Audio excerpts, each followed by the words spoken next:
Let me take a moment and talk about Riverside.fm. It allows you to record studio quality audio and up to 4K video. When you need to record audio and video, Riverside.fm can do it. So if you're looking for a hero platform for all your recording needs, from podcasts to webinars to any video content, Riverside.fm. I've got a promo code for you where you'll receive a 30% discount on the first 3 months of your subscription. I'll give it to you twice. The promo code is SHIPIT.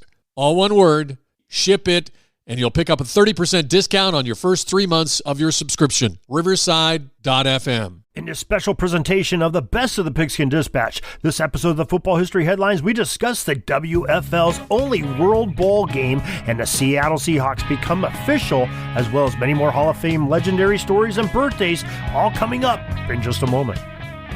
This is the Pigskin Daily History Dispatch, a podcast that covers the anniversaries of American football events throughout history on a day-to-day basis. Your host, Darren Hayes, is podcasting from America's North Shore to bring you the memories of the gridiron, one day at a time. So as we come out of the tunnel of the Sports History Network, let's take the field and go no huddle through the portal of positive gridiron history with PigskinDispatch.com.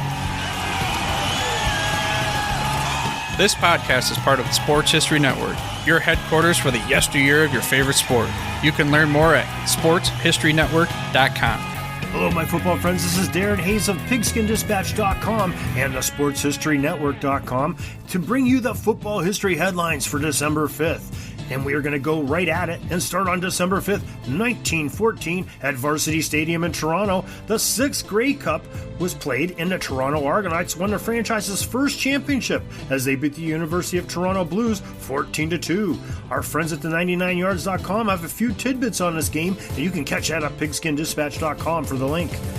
December 5th, 1925, at Lansdowne Park in Ottawa, the Ottawa Senators won their first Grey Cup title by knocking out Winnipeg's Tammany Tigers 24-1 at the 13th Grey Cup game. December 5th, 1931, at Molson Stadium in Montreal, at the 19th Grey Cup, it was the Montreal AAA Winged Wheelers blanking the Regina Roughriders 22-0 to take home their first Grey Cup championship. 5 years later, December 5th, 1936, at Varsity Stadium in Toronto, it was a close one at the 24th Grey Cup as the Sarnia Imperials defeated the Ottawa Roughriders 26-20 for Sarnia's second championship banner. December 5th, 1942, also Varsity Stadium in Toronto, we assure that the score of this 30th Grey Cup game is indeed a football score and not one from the hockey realm. With World War II in process, the Cup had military flavor, as the team taking the Cup title was the Toronto RCAF Hurricanes as they edged out the Winnipeg Royal Canadian Air Force Bombers 8-5. December 5th, 1943, the merger of the Philadelphia Eagles and the Pittsburgh Steelers in the NFL, referred to by many as the Steagles, dissolved as the season came to an end.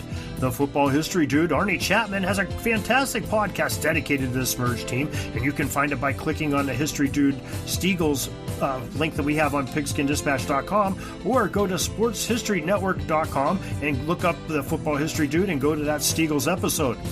Anyway, the two organizations combined their resources to be able to survive and field a team as many men of playing age were overseas fighting in World War II. PackersHistory.net serves up the story on how the last game of the merged teams from Pennsylvania's two largest cities was against the Green Bay Packers. Green Bay gave the Steagles a very inhospitable farewell party with a 38-28 victory for the Pack. December 5th, 1948, the New York Giants' Charlie Connerly completed 36 passes to set an NFL record for the most completion thrown in an NFL game for that time period. The website footballperspective.com has an interesting article that touches on Connerly's time in the NFL. You can find that link at PigskinDispatch.com. December 5th, 1970, at Memorial Coliseum, LA, F64 Sports reports that the fine running back of the Los Angeles Rams, Willie Ellison, rushed for an NFL record of 247 yards in a game against the New Orleans Saints. Ellison started the game off with a bang as he took a handoff on the third play from scrimmage and raced around the end for an 80-yard touchdown sprint. The Rams powered their way to a 45-28 victory, charged by the yards on the ground provided by Willie Ellison. December 5th, 1972, Johnny Rogers, the flanker from the University of Nebraska, claimed the 38th Heisman Trophy Award.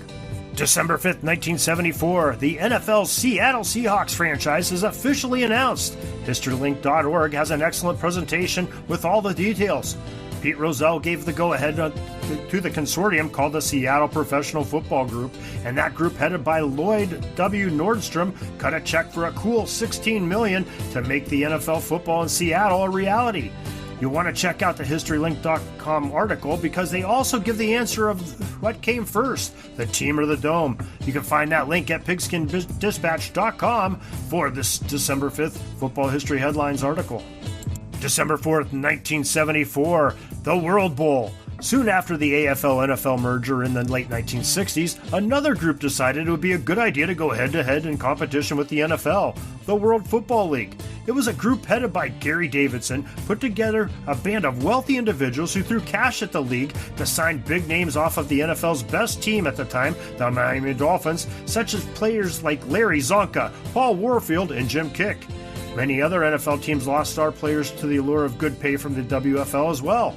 Well, needless to say, the NFL's popularity was still strong enough, and it crushed the WFL like a bug. However, in their 1.5 seasons that they existed, they did have one championship game played, and it was played on December 5th, 1974, and it was called the World Bowl. In the game, the Birmingham Americans claimed the title as they defeated the Florida Blazers 22-21 in a great lone championship game for the league. You can learn more about the WFL from the deadfootball.com website. December 5th, 1981, Marcus Allen, the graceful running back from the University of Southern California, wins the 47th Heisman Trophy Award. The voters could not look past that Allen was the first player in NCAA history to eclipse the 2,000 yards on the ground in one season mark, according to Heisman.com. In the 11 games that the Trojans played in 1981's magical season, Marcus went over the 200-yard mark in 8 of them. His gaudy total of 2,342 yards rushing went into the NCAA record books, and he added 29 receptions and 23 touchdowns to his Heisman resume. December 5th, 1982, at Cleveland Municipal Stadium, the Cleveland Browns quarterback Brian Sipe set a new franchise record when he had 33 pass completions on 48 attempts for 338 yards on 1 touchdown and 2 interceptions. The Chargers' backfield tandem of Chuck Muncie and James Brooke, though, each had 2 touchdown runs as San Diego stole this one 30-13 for the ProFootballReference.com website. December 5th, 1985, the first polycarbonate helmet was introduced. The helmet prevented injuries by players by being lighter than plastic and stronger, according to a story on Atavus.com. December 5th, 1987, the 53rd awarded Heisman Trophy went to Notre Dame's wide receiver Tim Brown. Heisman.com explains that Brown's 1987 game against Michigan State, where he took back-to-back Spartan punts to the house, was the game that put him over the edge in the Heisman voting that season. Touchdown Tim Brown finished his career as the Fighting Irish's all-time leader in pass reception yards with his lofty 2,493 yards, and he also returned 6 kicks for touchdowns. December 5th, 1992, the very first SEC championship game is played as number 2 Alabama outscored number 12 Florida by the score of 28-21 in the final. December 5th, 1998, it took 2 overtime sessions, but the 98 Big 12 championship belonged to number 10 Texas A&M as they got past number 2 Kansas State 36-33 after the smoke cleared. December 5th, 2002, the NFL and the NFLPA got quite a buzz stirring when they decided to invest in the lower levels of the gridiron by introducing a new product of USA Football. USA Football was the first organization to represent all levels of amateur football, including the Sports Business Daily website story. As we take a quick break from the headlines, let me remind you that you can also learn more about gridiron history on our website, PigskinDispatch.com. And you can contact me, Darren Hayes, at PigskinDispatch@gmail.com. We'd love to hear from you. Speaking of hearing from someone, here is one of my podcasting partners from the SportsHistoryNetwork.com that has a message for you. Hi, folks. Are you curious about some of the unique players, teams, games, and events of pro football's past? If you are, please check out my bi-weekly podcast, The Pigskin Past. I'm Joe Zagorski, a member of the Pro Football Writers of America and the Pro Football Researchers Association. I've written 3 books about pro football history, and I'm currently writing my 4th. Now, my era of expertise is the 1970s in the NFL. Heck, I even have a Facebook page by that title, And my very first book also has the same title, The NFL in the 1970s. But every now and then I check out a different era, so I might surprise you.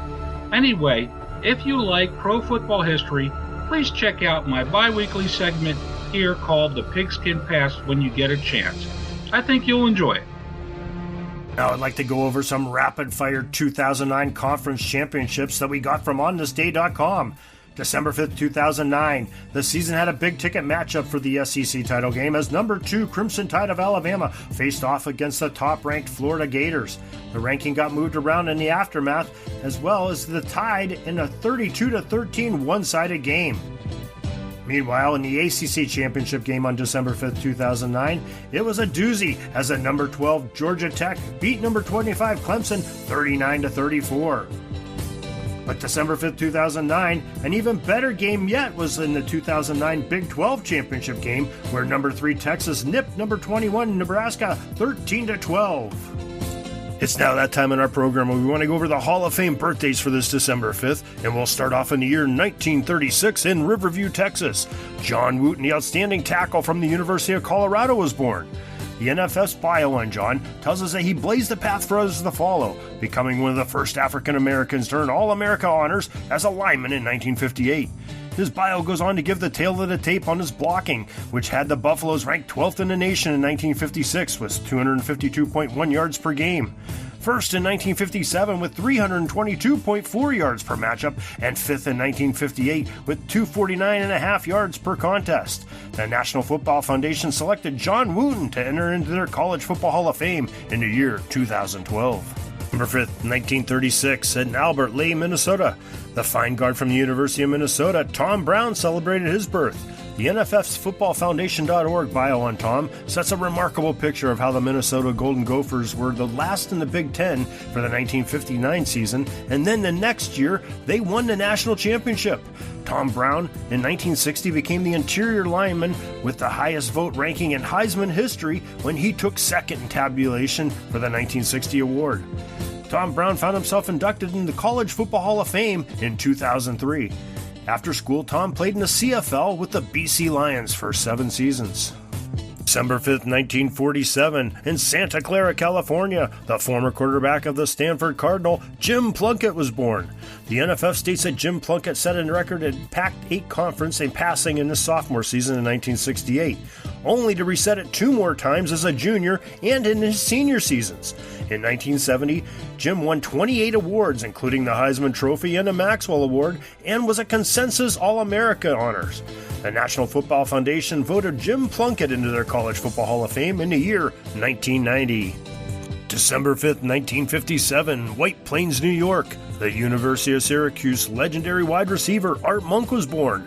Monk played at Syracuse from 1976 through 1979 and won the Lambert Trophy for being the top college player in the East, according to his bio on the footballfoundation.org. His great athleticism earned him first-team All-American honors for 1979 season. Art Monk entered into the prestigious College Hall of Fame in the year 2012. After he left Syracuse, Art was a first-round pick by the Washington Redskins in the 1980 NFL Draft. He played 16 seasons in the NFL in Washington, as well as with the New York Jets, and was a member of the Philadelphia Eagles. The Pro Football Hall of Fame states that his career catches were counted at 940, and he played 183 straight games where he caught at least 1 pass. Monk was an All-Pro twice and was voted into the Pro Bowl 3 times. The Pro Football Hall of Fame enshrined Art Monk the year 2008. December 5th, 1963, in Omaha, Nebraska, Larry Station, a linebacker from the University of Iowa, was birthed. Larry Station was inducted by the NFF into the College Football Hall of Fame in the year 2009. Well, there you have it. There's your football history headlines for December 5th. Make sure you tune in tomorrow for December 6th football history headlines as we talk about 75,000 look on to watch a Bears game in 1925. Derrick Henry goes 99 yards and Jerry Rice makes a record-breaking catch. To make sure you get notified the second the next edition of this podcast is released, please put your mouse and cursor over that subscribe button on your podcast player and crush it like an offensive tackle hitting a DB. You can also find all the episodes of your favorite podcast provider and on pigskindispatch.com or the sportshistorynetwork.com, where you will also find many other great nostalgic sports stories and interviews on podcasts with all-star casts of podcast hosts and the guests that share some of the history's greatest sports events. So make sure you check it out, and we'll see you tomorrow. We're taking a peek over at the chains and the down marker. It's 4th and long. We're going to have to punt the ball and get on out of here, but we'll have another series tomorrow for your football history headlines, so be sure to tune in. We invite you to check out our website, pigskindispatch.com, not only to see the daily football history, but to experience positive football with our many articles on the good people of the game, as well as our own football comic strip, Cleat Marks Comics. Pigskindispatch.com is also on social media outlets, Facebook, Twitter, Instagram, and don't forget the Pigskin Dispatch YouTube channel to get all of your positive football news and history. Special thanks to the talents of Mike and Gene Monroe, as well as Jason Neff for letting us use their music during our podcast. PigskinDispatch.com is a proud affiliate of the Sports History Network, the headquarters of sports yesteryear.